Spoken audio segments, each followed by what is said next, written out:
Both Biden and Trump have promised stimulus after the election. Maybe the market just is factoring that in. There was also the added Fed factor today. We got minutes from the last Fed meeting, which is already old news, but there was a discussion about discussing the asset purchase program, the QE program, at potentially next meetings. Does that signal that they may be willing to go bigger on their own stimulus?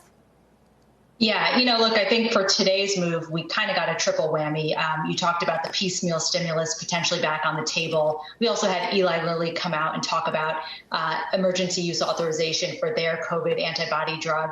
And then I think we also saw a little bit of, the poll results, the betting odds for the election come through. And we're getting a more clear indication that the Biden campaign has actually become a front runner, clearly. And of course, the Democratic Congress is also front running as well. So this Democratic sweep notion, perhaps there won't be as much election uncertainty as markets once priced in. To your point on the Fed, I think Jerome Powell made it pretty clear that he thinks we need fiscal stimulus, and he thinks we need to, do it soon. We can't go too big on fiscal stimulus.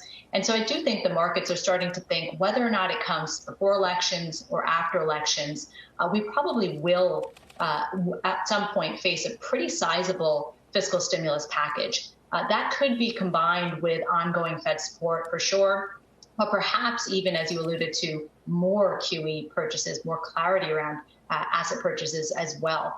We don't think the Fed's taking its foot off the brakes here at this point in this economic recovery. It's too soon. And so we may have a nice combination of the Fed and fiscal going forward. Shepard Smith here. Thanks for watching CNBC on YouTube.